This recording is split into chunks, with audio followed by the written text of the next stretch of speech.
Hello, everyone, and welcome to Writing Commits for you, your friends, and your future self. If you are here for ways to up your source control game and make open source contribution a whole lot more manageable, you are in the right place. If you're not sure why commits are important, but we're curious as to why someone would give a whole talk about them, you are also in the right place.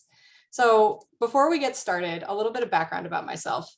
My name is Victoria. I'm a software developer at GitHub, and as part of the work that I do there, I've been spending a lot of time contributing to Git and some of its forks and related tools. The experience of going from exclusively closed source development to the much more exposed world of open source is kind of what brought me here today. I'm hoping I can pass on some of what I've learned about commit quality in open source to you so we can all kind of play a part in making our code just a little bit better.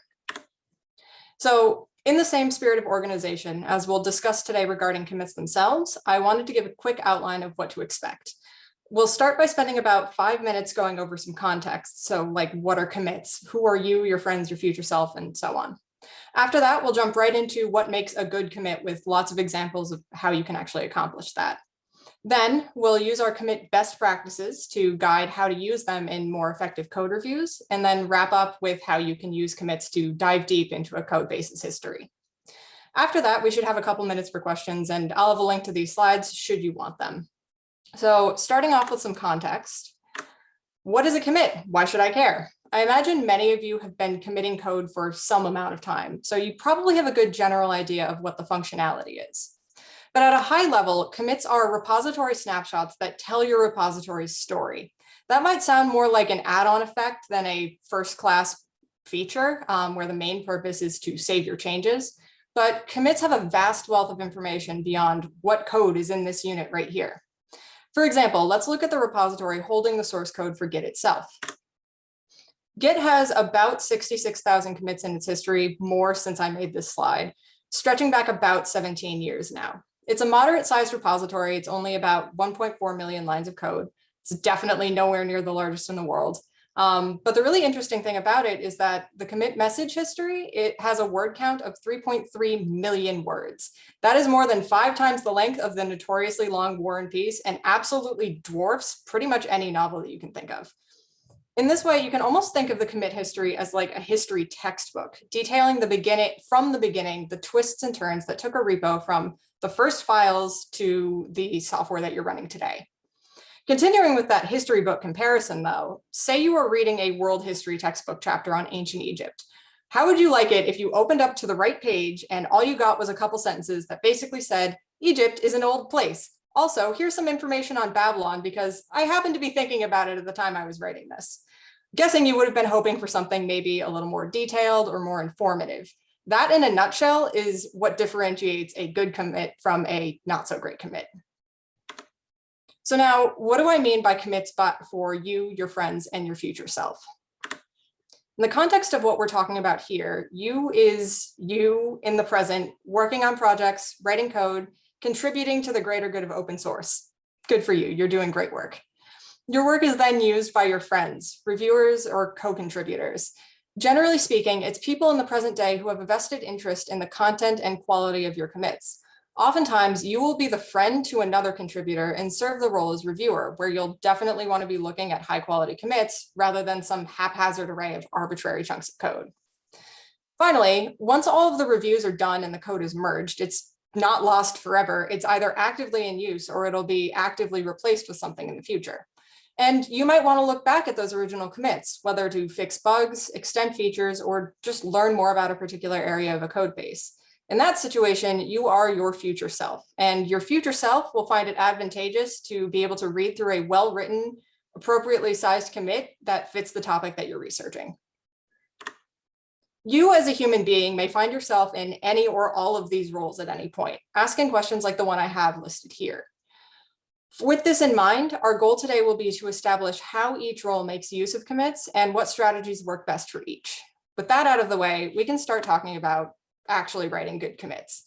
But what makes a commit good? Full disclosure, I understand that this is a highly subjective question. So kind of embracing that, I'll be presenting some guidelines that I personally follow and find effective and have seen others follow and find effective. Those are create a narrative structure with your commits, make your commits small and atomic, and explain both what and why in your commit messages. So starting with outlining your changes as a narrative, let's look at an example of what I consider a typical branch submitted in a pull request. Here, you are submitting a feature that adds login and logout endpoints to a particular API. As we go through this example, I'll be showing the developer's thought process based on my real life experiences and realistically mistakes over the course of implementing that feature, as well as the commits themselves. So I, as the developer, start off hacking away at the problem. Kind of aimless, but I'm just working on things and trying things until they get me somewhere. I get to a point, maybe right before I stop for the weekend, where I don't want to lose everything that I've worked on so far in case there's some catastrophic failure that happens. So I panic commit, work in progress, and I leave. Then say I come back on Monday and I'm struck with inspiration and make it through the login endpoint with some of my other work in progress on logout kind of alongside it. It's also kind of a good place to save. Then I'm able to finish logout pretty easily. It's kind of straightforward after that. I'm like, cool, everything's working. But before I get too ahead of myself, I need to add some tests to make sure all of the new stuff is covered. So I push my changes, I wait for that green check mark from the CI, and inevitably it fails. Tale as old as time, it worked on my computer, it did not work in the CI build. So my aimless hacking resumes. I'm trying different things and pushing, still getting failures until I finally get to the point where I find the issue. One, I was missing files in my build definition, of course, but there's also a bug in the CI that wasn't allowing me to test properly. So I fixed both of those things and I open the pull request, and theoretically everything is good to go. A reviewer comes in very helpfully right after I submit it and gives some pretty straightforward feedback. It's a bunch of different topics, so adding documentation, fixing tabs and spaces, and so on. But I make all of those changes kind of in one commit and push them all together, and the reviewer looks at it, says it looks good, and they give their approval. Job well done. Code works, CI passes, review's done. Everyone is theoretically happy, or so I think. How about we look at this from the perspective of a different reviewer, a second one coming in to look at this branch. So I am now the second reviewer, and I see a pull request come in implementing login and logout, which sounds pretty neat to me.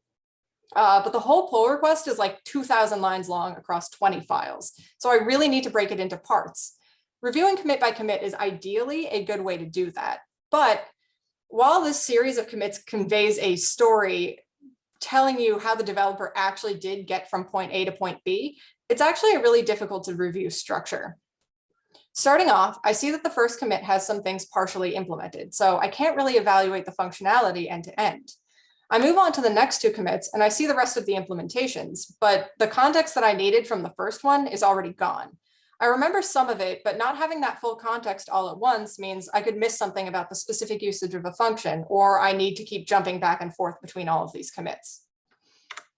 After that, I'm looking at the tests and they are completely separate from the code that they're testing. So while they might look fine, I can't really check whether it's covering the newly added code as well as I might want it to. And then there are a bunch of failed attempts at fixing the build. I don't know which one is correct. I assume it's the last one because at some point the CI did start passing. So I skip over these. And at the end, there's a commit of a bunch of unrelated things thrown together based on another reviewer's comments. I've already actually commented on some of those things while I was reviewing because I was starting at the beginning and I saw the exact same problems. So the end result for me is that I may or may not have missed things due to a lack of immediate context, and I wasted a bit of my time evaluating things that ultimately were replaced later on. So how can we organize commits and the code within them to make them more reviewable? As it turns out, we can draw inspiration from narrative structures. In a general sense, a narrative structure is something that contextualizes what's happening, so in a story, the words on a page, with what it's supposed to mean to the reader.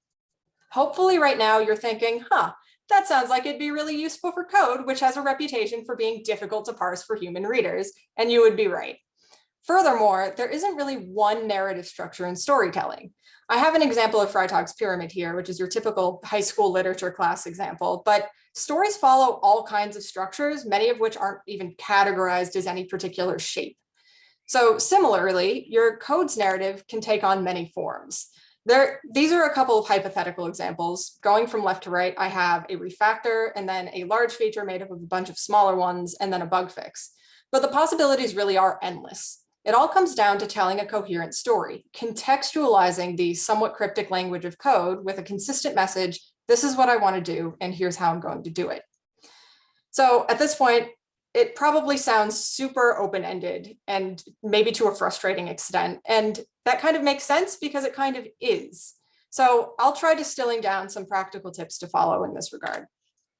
First and most importantly, you want to tell your story. Don't feel constrained by a need to write a sophisticated narrative or impress your readers with your organizational skills.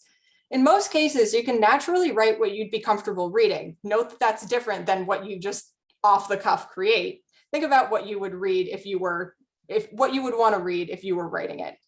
And there will probably be a lot of variation between contributors' narrative habits, and that's totally okay. That said, there are some important general rules to keep in mind. So do create an outline, ideally before you even start writing. That might sound a little counterintuitive, like how are you supposed to know what happens in code before you write it? But like outlining a story, outlining your narrative when going into a project, no matter how large it is, can help guide you in your approach, even if you're fuzzy on the actual implementation details. In a practical sense, this can help you avoid the situation where you're staring at your screen wondering, what am I even supposed to start with? Once you do create your outline and you do get started though, stay on topic. What I mean by that is every commit, whether it's prerequisite refactoring, documentation changes, test expansion, what have you, they should all contribute to a greater narrative. So if you're telling a story about adding login and logout functionality, that's probably not the time to throw in how you want to re-architect your end-to-end testing framework. If you feel like you want to do that, or that's something that you do want to implement, it's probably time for you to split off into a different branch and implement it separately. On a similar note, don't put partial or independent changes together in a single commit. That'll probably end up violating either the smallness or atomicity principles we'll talk about next, but even if it doesn't, keep the scope of the commit focused. If nothing else, it'll keep your reviewers from feeling scattered. Finally, and this one is more of a, I see it all the time and it always makes the pull requests worse. Don't use later commits to correct an earlier one on your branch. What I mean is if your first commit is like add login endpoint, you should not have a commit later that says fix the spelling of arguments in the login endpoint. If you're in a position where you want to make that change, you'll instead want to fix up and squash that change back into the original commit. And if that sounds completely foreign to you, that's okay. I'll talk about what exactly that means a bit later. So now you have your narrative structure, it's your plan of action. But what about the action itself or the content of the commits?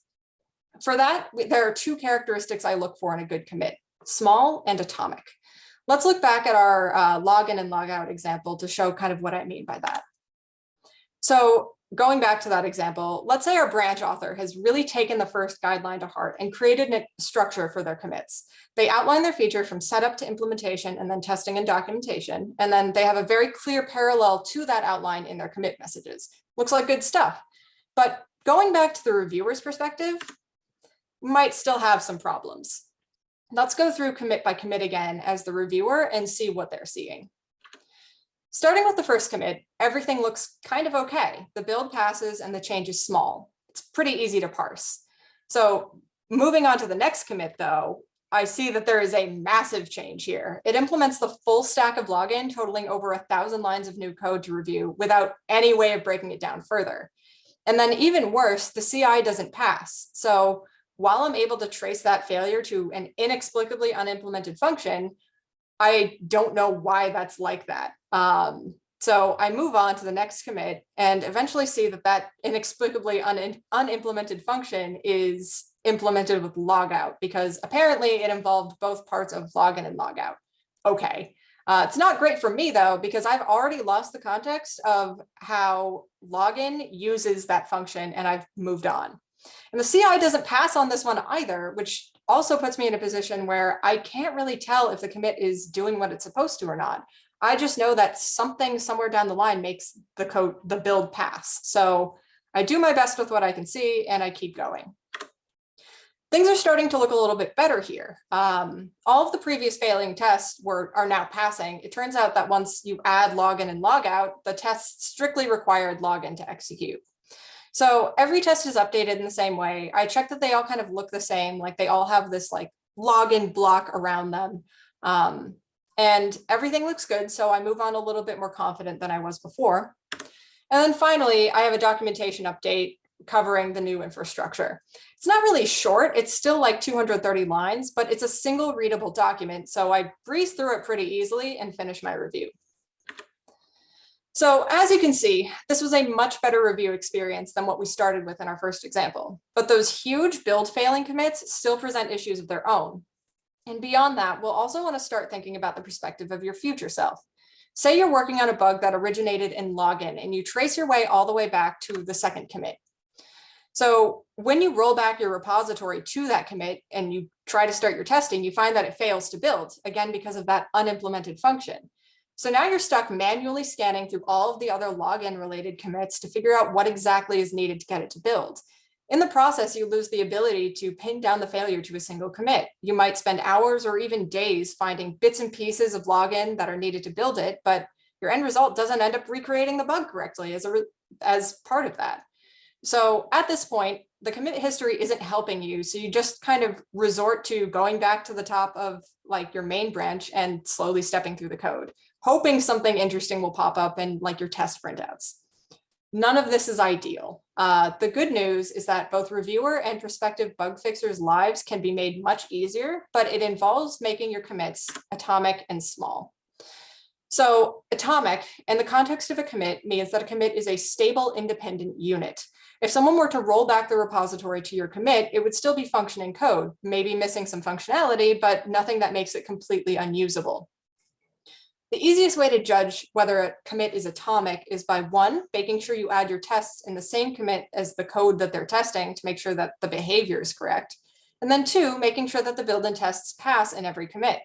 By doing this, both your friends and your future self will be able to find all of the context they need in a single commit without needing to jump between others or to review or investigate. And then by small, I don't mean minimal lines changed, I mean small in scope.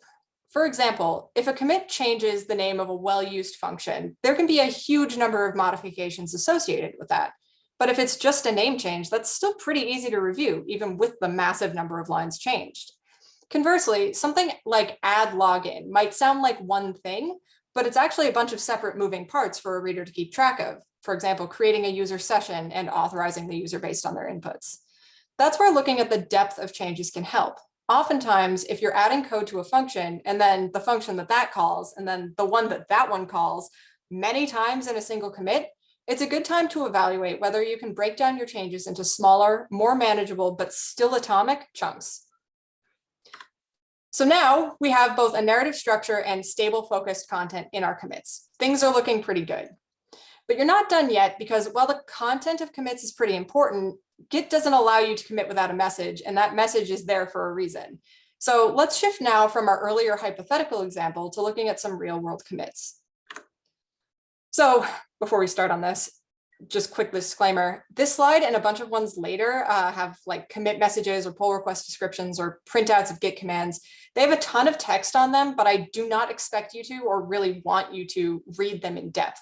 I'll be picking out the important features of them and talking about what is important. So don't worry about missing anything if you don't read this super dense block.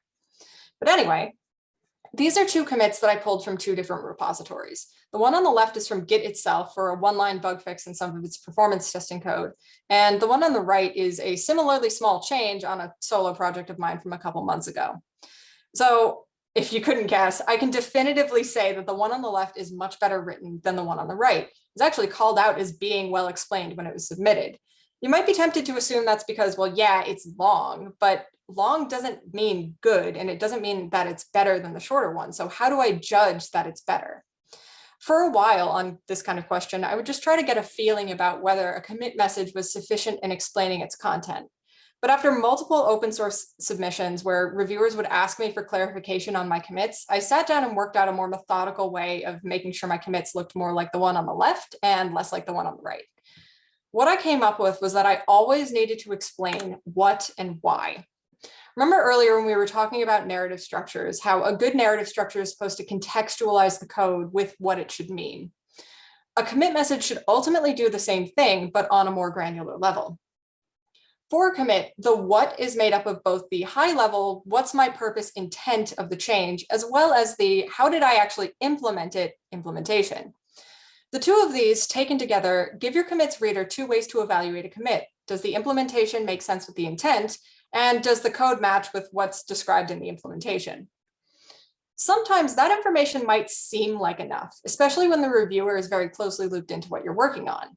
But in open source or even closed source, but looking back on changes from not that long ago, more often than not, the reader isn't clued into all the background information you have. This is where the why information comes in. Here you want to cover two things: the background context of why was the code doing X, Y, or Z before this commit, and then the justification of why is this commit changing it. Let's go back to our good example of a commit and pick out what these might look like. So now I've highlighted the different what and why sections of this commit. This is a pretty common structure that I see where the commit message starts and ends with what information. In this case, it starts with a description of the implementation, teach test perf to remove the extra test times files. And then it ends with what information as well. So it at the high level says you want to prevent the error by removing the test times files at the end of each test. So hold on 1 second so I can just fix this. There we go.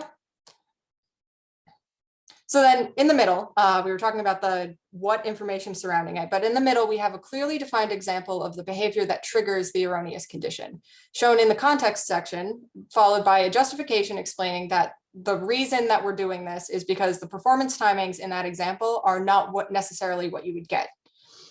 As much as I would love it if every commit message looks like this one, usually they don't. There we go. Okay. Usually they don't. Unfortunately, it is far more common to see only the message only cover like one of two of the intent and implementation. And even if they do, very lightly and with no context to help the reviewer. So let's look back at our bad commit example from earlier.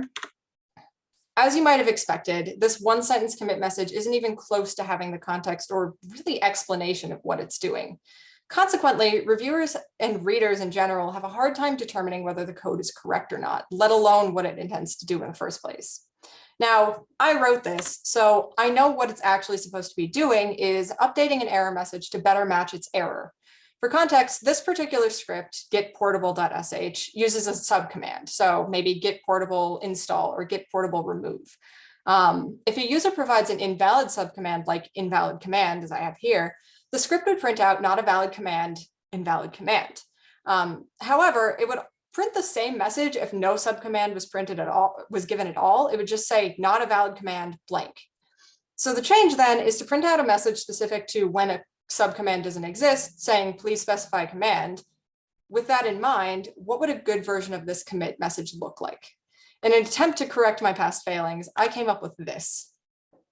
So like the example that we were looking at earlier, it starts and ends with what information. I start with the intent, more or less the same as what I had in the original version of this message, and then end with how I implemented that intent. In the middle, I give an example of the behavior that this commit changes, and then explain that this behavior it doesn't help the user get to the source of their problem all that well.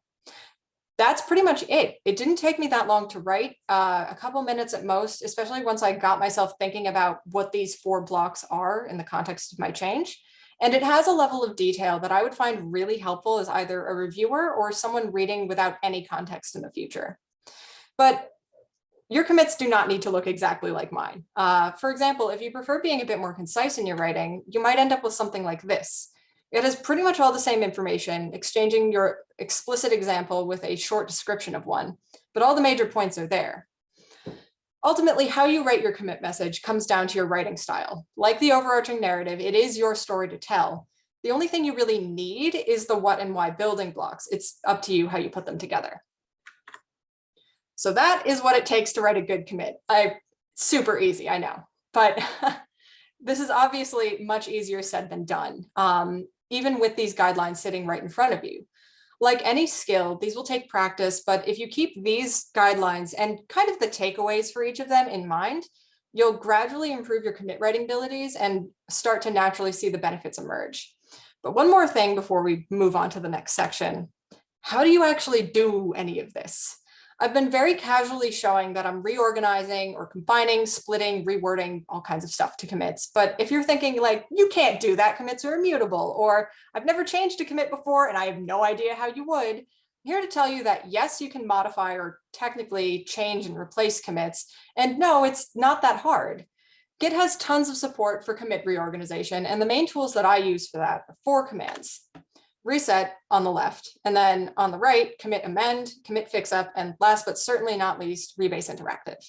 So as much as I would love to and absolutely could spend hours showing you how you could use these commands for anything and everything with the commits on your branch, I'll stay high level so we can keep moving along. And of course, you can find countless resources online detailing how to best use any one of these. So in short, these commands represent 2 main approaches to commit manipulation. The I want to start over from the beginning and gradually recommit all of my changes route with git reset. And the I generally like the building blocks of my commits, I just need to tweak some things or reorganize of the other 3. When you run git reset, your head commit, so where you are right now, will be moved to a new point. In this diagram, we've moved back 2 commits. But when we do that, we actually don't lose any of the contents of our files. So what this allows us to do is, say I had a branch where I had 2 work in progress commits because I was just hacking at a problem and I didn't want to worry about the commits when I started. So at this point, I want to submit them and I want to turn them into small atomic narrative commits.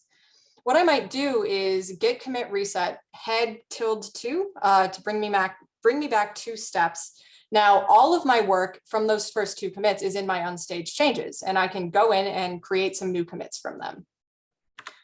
Conversely, for the 3 on the right here, I group them together because they all kind of accomplish similar goals. Commit amend is the simplest. Say you forgot to add a file in your latest commit. What you would do with commit -- amend is you would stage your changes with like git add. Then you would run git commit -- amend. That'll pull up your message editor where you can then modify the commit message as necessary. And then when you close that message editor, your stage change will now have been roped into that last commit. You can also run the command without any stage changes if you just want to mess with the message itself. Commit fixup is actually mostly a regular commit.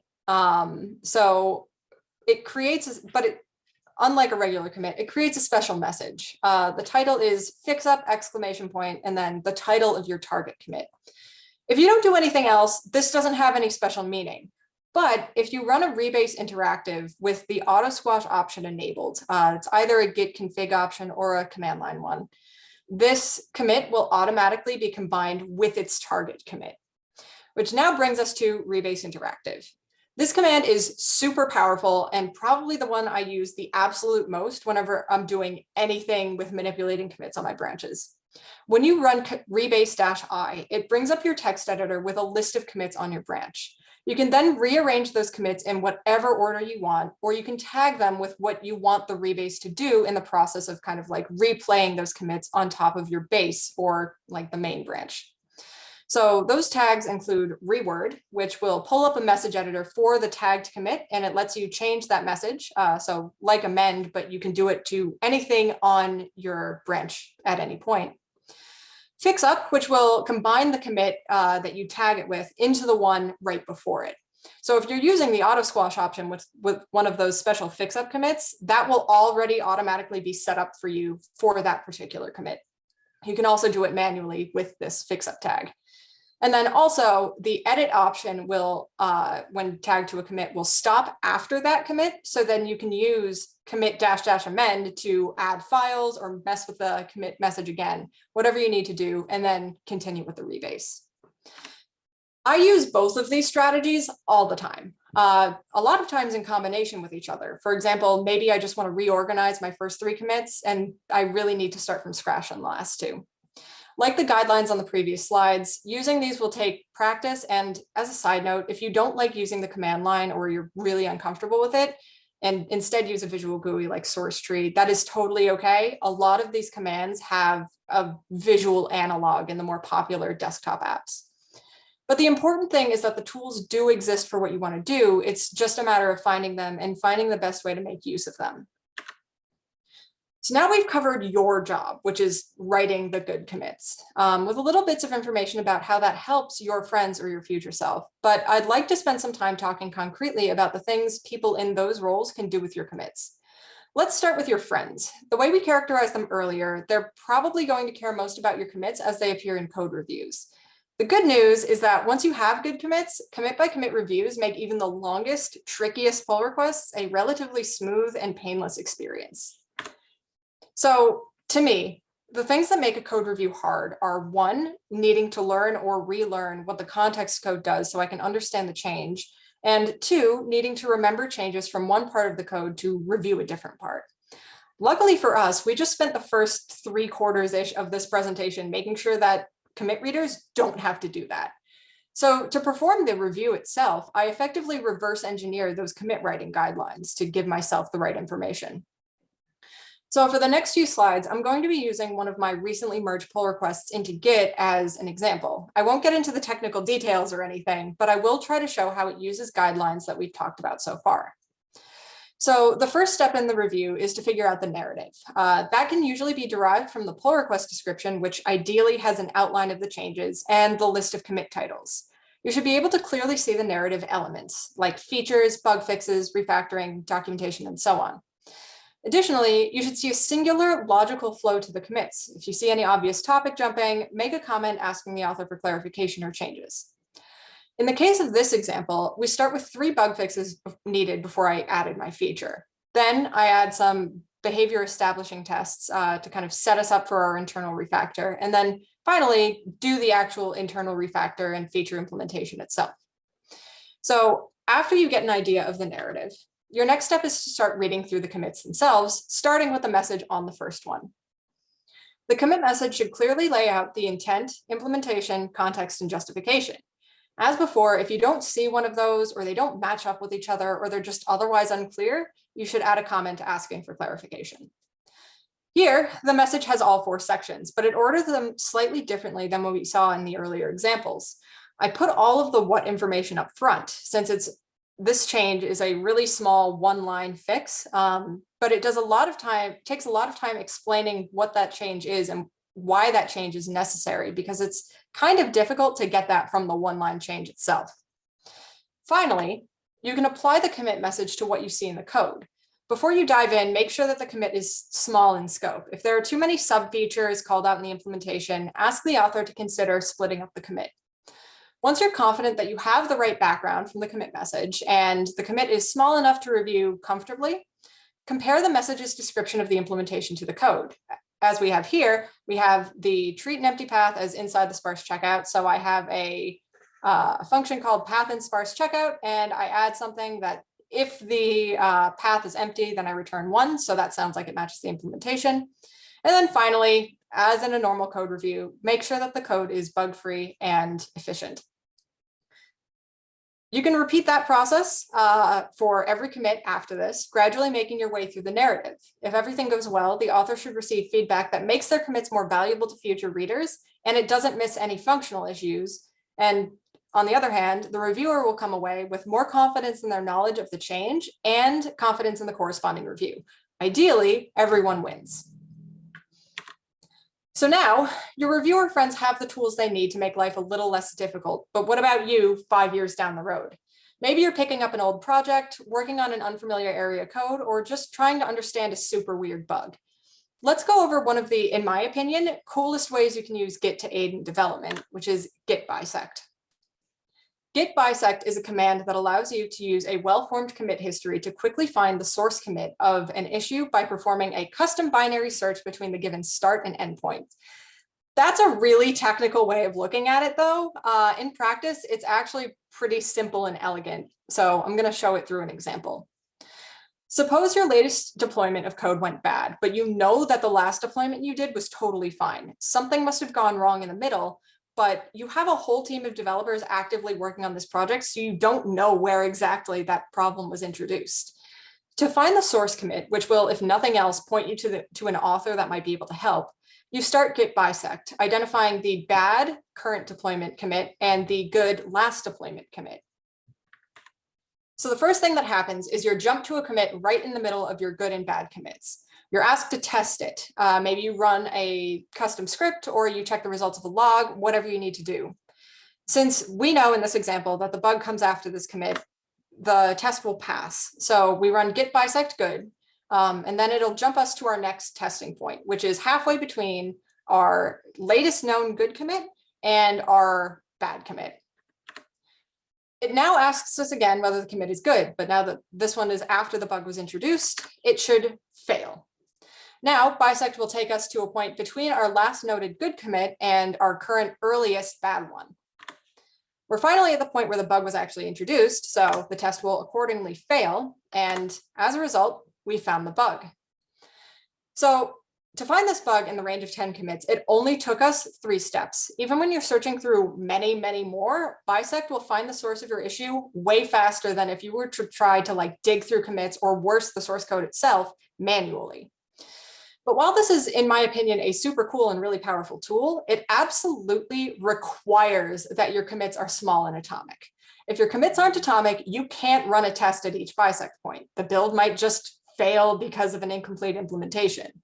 And if the commits aren't small, even when you find your first bad commit, you might be stuck reading through hundreds of lines of code just to find your root cause.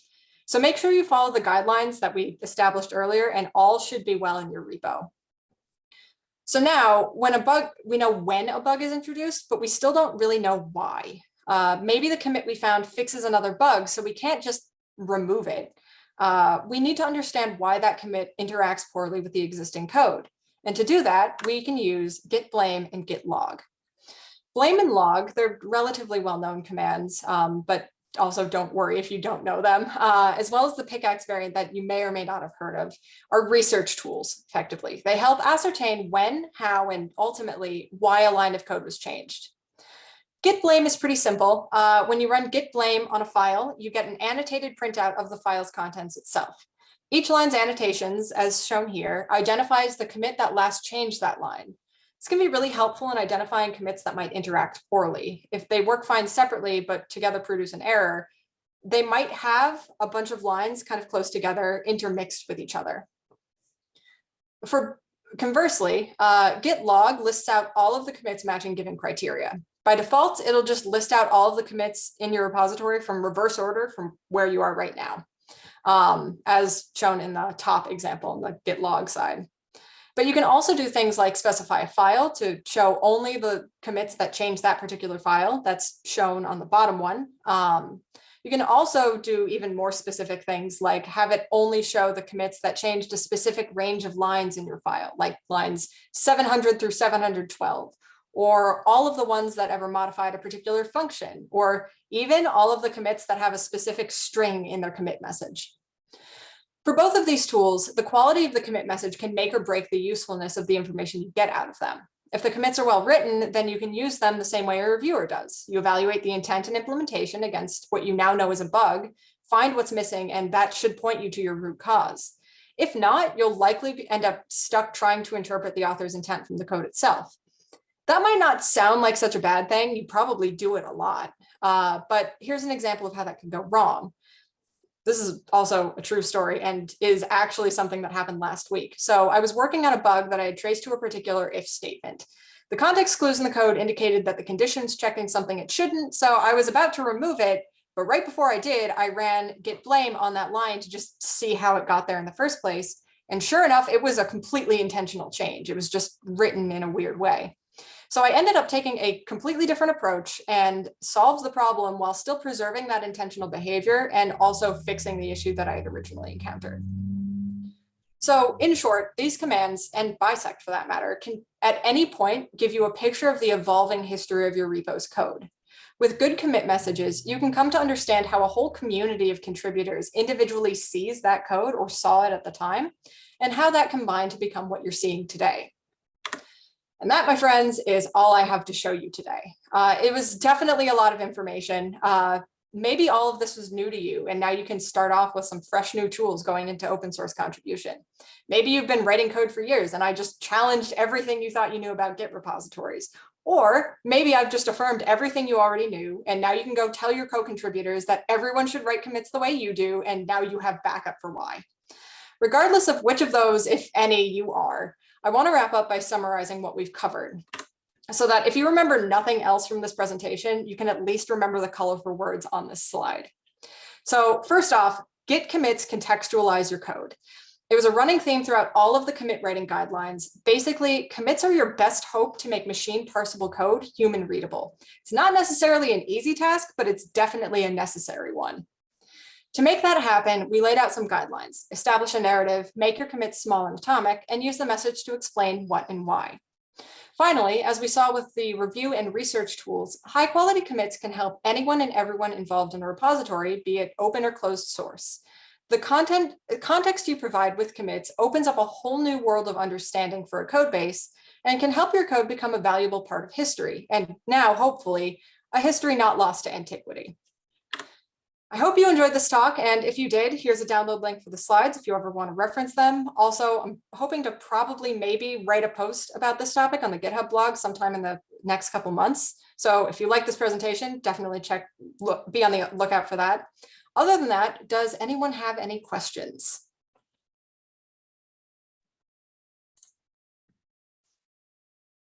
Splendid talk. Thank you, Victoria. I'm just echoing what I'm seeing in the chat. There was a question about the slides. So I don't know if that's a clickable link. If someone asked, it is. you, Adele. Okay, Adele put it in the chat. Oh, thank you. And if you had questions further up the chain, if you want to drop them one more time in case we're missing them. Otherwise, I have to concur. That was a super useful, very worthwhile talk. And I really like your slideware too. So thank you. Anyone else? There's one. There's one in the Q&A channel. Oh, thank you, Emily, for moving it over. Okay, take it away. How do we convince management or product that sometimes a one-line code of change should have a detailed explanation and time spent doing that is valuable? So it's a couple of things. One, the amount of time that you spend on that will get shorter over time. Like if you're just writing make some changes, that obviously takes you only a couple of seconds, but even writing a long message will probably only take like a minute or two. It's definitely longer, but I don't think it ends up being too much. But the real value for it is, and I've seen this happen a lot, mostly in closed source. Say like a bug comes up in production, you have no idea where it is. So maybe your like expert debugger goes and finds the exact line where it happens. But like the example that I was talking about, like suppose it fixes something else, so you can't just get rid of it. So now you're taking a lot of developer time, and usually not just one developer, to try to figure out how we can like triage this issue without breaking more things. And if you had the context of the commit messages, you would much more easily be able to figure out what the problem is. Like in practice, I've found that root cause analysis is way faster when you have good context. Hopefully that answers the question.